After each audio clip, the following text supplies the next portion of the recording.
Bonjour, c'est donc la deuxième vidéo sur la sexualité.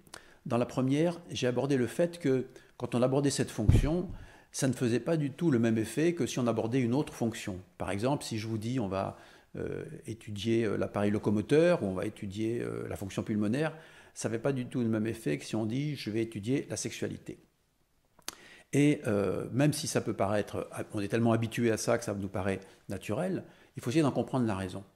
Et cette raison, elle tient à plusieurs facteurs qui s'imbriquent ensemble pour faire cet intérêt un peu trouble et en même temps cette gêne qui quelquefois conduit même jusqu'à la honte et qui fait qu'on aborde quelquefois même pas ce sujet-là.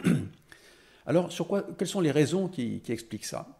La première, c'est que nous avons, en tant qu'humains, depuis la naissance jusqu'à l'âge adulte, traversé un certain nombre de chocs qu'on peut appeler des traumatismes. Pourquoi? Parce que tout d'un coup, notre maturité a découvert un aspect de l'humain, et cet aspect était dans une telle contradiction que ça a produit une très grande douleur. C'est pour ça qu'on appelle ça traumatisme.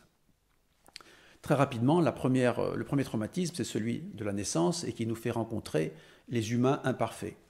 Par rapport à ce que vit l'enfant dans la vie intra-utérine, une quasi-perfection d'un amour maternel, même corporel, qui passe par le corps, qui seconde après seconde construit ce corps, le corps de cet enfant. C'est un immense amour que le reçoit l'enfant. Tout est prévu pour lui, la chaleur, la nourriture, toute la filtration pulmonaire, la filtration rénale, etc. Tout est fait par sa maman.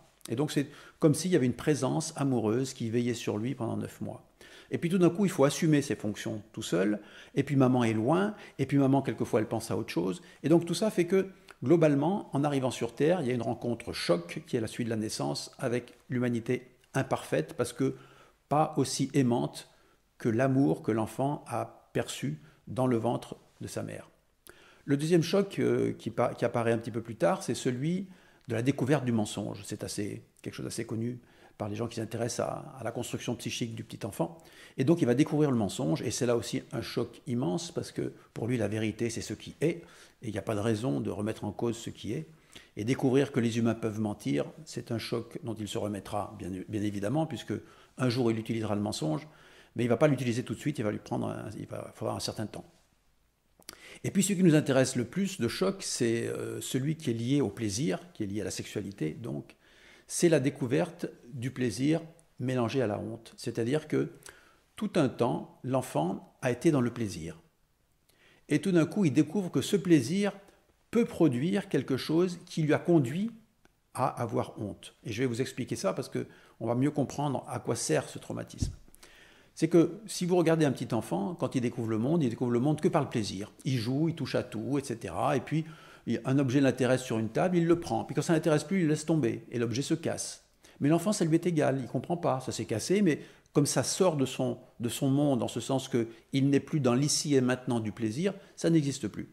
Et que donc, l'enfant va d'instant en instant de plaisir sans s'occuper des conséquences de ce que ça peut avoir sur les objets et même sur les êtres. Alors tout un temps, ça nous fait rire, ça nous amuse. Bon, on sait qu'il faut protéger, mettre les choses en hauteur, etc., etc. Mais, pour des raisons qui seraient un petit peu longues à expliquer, à un moment, l'enfant va commencer à rencontrer quelque chose dans le plaisir lié à la sexualité, sauf que pour lui, ce n'est pas lié à la sexualité, c'est lié au fait que ce sujet allume les adultes particulièrement par rapport à tous les autres sujets. Comme si, quand il aborde quelque chose qui tourne autour de ce sujet dont il ne comprend pas grand-chose, tout d'un coup, les parents avaient un intérêt bizarre pour lui, une chaleur, une présence à lui, plus importante que d'habitude, et que comme l'enfant recherche toujours la chaleur et la présence de ses parents, c'est une véritable aubaine. Donc tourner autour de ce qu'est la sexualité, même s'il ne comprend pas bien de quoi il s'agit. Sauf qu'à force de toucher ce bouton de la sexualité qui allume les parents, il va un jour faire quelque chose qui va, par les parents, par l'oncle, la tante, etc., attirer un regard de reproche, un regard de rejet, et que pour l'enfant, ça va être une glaciation. C'est-à-dire que ça va être un choc, parce que jusque-là, le plaisir, c'est ce qui motivait tout. Et que tout d'un coup, le plaisir peut être assorti à la honte, et c'est un choc immense. Et tout à l'heure, je vous expliquerai à quoi ça sert, parce qu'autrement, on dirait que c'est le mal, alors que ce n'est pas du tout le mal. C'est nécessaire dans la construction psychique d'un individu. Si on comprend ce traumatisme, on voit donc que l'enfant avait du plaisir en toute chose, mais en ne tenant compte de rien. Pas des conséquences que ça avait sur les choses avec lesquelles il avait joué. Et puis, il y a ensuite une autre raison à tout ça. C'est que dans le plaisir sexuel, on réveille quelque chose qui est en même temps attirant et en même temps qui nous fait peur, c'est une certaine animalité. En rejoignant par le plaisir sexuel l'animal, le mâle dans l'homme et la femelle dans la femme, eh bien, il y a quelque chose qui en même temps est extrêmement plaisant, extrêmement intense comme réjouissance, comme jouissance même à la fin, mais qui en même temps réveille une animalité avec laquelle nous ne sommes pas très tranquilles. Et pourquoi nous ne sommes pas très tranquilles? Eh bien parce que si on regarde le monde animal et qu'on regarde le principe masculin et le principe féminin, dans l'excitation sexuelle animale, le mâle a une furieuse envie de prendre la femelle, et dans l'excitation de la femelle, elle a une furieuse envie, quand elle est à bonne excitation, d'être prise par le mâle. Or ça, dans le monde animal, ça ne nous gêne pas, mais avouer en tant qu'homme et femme cette nature-là, et le témoigner dans un lit ou où vous voulez, eh bien c'est pas si simple. Et donc ça fait que, en même temps, on est attiré par cette animalité parce qu'elle donne du plaisir, et en même temps, on la trouve pas très très belle, pas très respectable, pas très très jolie, et donc on est un petit peu gêné avec. Ça, c'est la deuxième raison. La troisième raison, elle est assez évidente aussi, c'est que dans la sexualité, finalement, on finit bien par se déshabiller. Et bon, même si on est plus ou moins beau esthétiquement, personne n'est vraiment totalement fier de son corps, personne n'est totalement à l'aise avec son corps. Et c'est non seulement dans la sexualité une mise à nu physique, mais une mise à nu psychique aussi. C'est-à-dire qu'on montre des zones de fragilité, des zones où nous ne sommes pas très fiers de nous, et que cette chose-là fait que nous avons une certaine réticence aussi à entrer dans le plaisir sexuel, parce que plus on va entrer dans le plaisir sexuel, plus on va rencontrer cette transparence obligatoire, cette mise à nu physique et psychique, et que ça, si ce n'est pas protégé par la tendresse entre les deux partenaires, eh bien c'est très compliqué, et ça nous tient sur notre réserve. Voilà, alors ça c'est les trois raisons principales. Il y en a peut-être d'autres, mais je ne les ai pas identifiées, ou elles ne me viennent pas dans l'instant. Mais je vous disais tout à l'heure, à quoi ça sert finalement, surtout le traumatisme? À quoi ça sert que finalement la sexualité, en même temps, elle soit très attirante et en même temps, on ait une espèce de réticence? Eh bien, si on en revient à ce que je vous disais tout à l'heure par rapport au petit enfant et au passage du petit enfant à l'enfant par le traumatisme plaisir-honte, eh bien, jusque avant ce traumatisme, je vous disais, l'enfant, il est dans le plaisir, il découvre tout par le plaisir et il n'y a pas de problème avec le plaisir. Et en même temps, quand il a joué avec un objet et qu'il le laisse tomber et qu'il se casse, eh ben, ce n'est pas un problème pour lui. Et donc, ce qu'il faut bien comprendre, c'est que son plaisir est prioritaire par rapport à tout le reste.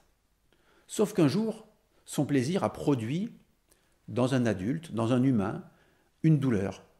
Et cette douleur a fait que l'humain a regardé cet enfant de façon bizarre, et plutôt de façon en contenant un rejet, non seulement un reproche, mais une remise en cause de l'amour qu'on portait à cet enfant. Et pour l'enfant, c'est insupportable. Que les gens proches de lui, son papa, sa maman, un oncle, une tante, remettent en cause l'amour qu'on lui porte, c'est quelque chose qui est insupportable parce que c'est ce qui porte sa vie, l'amour. Mais en même temps, ce choc est nécessaire, comme je vous le disais, pourquoi? Eh bien parce qu'à partir de là, il ne pourra plus jamais aller dans le plaisir sans avoir peur de faire mal, sans avoir peur de faire mal à l'autre. Et que donc ce traumatisme a quelque chose de génial, c'est qu'il fait apparaître l'autre. L'enfant était une espèce de roi qui disposait de ses sujets, des objets, de tout, comme un roi. Et où l'autre n'existait pas puisque l'autre était dépendant de ce roi et de son bon vouloir. Et tout d'un coup, il tombe de son piédestal, et maintenant l'autre apparaît, et l'autre a aussi droit à son plaisir, l'autre a aussi droit à son monde, et que pour l'enfant, c'est grâce à ce traumatisme, enfin en grande partie grâce à ce traumatisme, qu'à partir de là, il ne pourra plus aller dans le plaisir sans tenir compte du plaisir de l'autre. Et ça me permet de donner une règle fondamentale en matière de sexualité, c'est qu'en matière de sexualité, on a droit, chaque homme et femme, nous avons droit à tout dans notre plaisir, tout ce que nous voulons, tout ce que nous imaginons, tout ce que nous espérons dans toutes les expériences que nous voulons faire, tout, à une condition, une seule, c'est que l'autre, notre partenaire, ait du plaisir. Et que donc, ça permet en même temps quelque chose, c'est faire apparaître l'autre, mais en même temps, ça ne nous prive pas de notre désir sexuel, puisque de toute façon, petit à petit, on va reconquérir tout l'éventail de ce qui est possible en matière de sexualité, en ayant comme base éthique que l'autre ait du plaisir. Que nous ayons du plaisir, bien sûr, mais que l'autre ait du plaisir. Et que donc dorénavant, à partir de ce traumatisme, et surtout bien plus tard quand ça se mettra en place dans la sexualité, il y aura cette règle fondamentale, c'est que j'ai droit à tout mon plaisir si l'autre a du plaisir. Voilà, aujourd'hui on a essayé de comprendre un peu mieux pourquoi finalement quand on aborde cette fonction, il y avait en même temps cette attirance, cette curiosité, et puis en même temps cette réticence, peut-être cette gêne, et puis on a essayé d'en comprendre les raisons. Maintenant, ce qu'il faut du coup comprendre, c'est que quand on aborde cette fonction, il va falloir avoir une attitude différente. Il va falloir non pas ricaner, non pas être gêné. Il va falloir, depuis l'origine des choses et depuis la compréhension de pourquoi nous sommes quelquefois un peu gênés avec cette fonction, c'est avoir une attitude plus adulte et être capable de parler de tout, jusque dans le détail, sans ricaner, sans se moquer, parce que cette fonction est magnifique, elle ne mérite pas du tout qu'on s'en moque. Et c'est ce que nous allons faire dans les vidéos suivantes. À bientôt.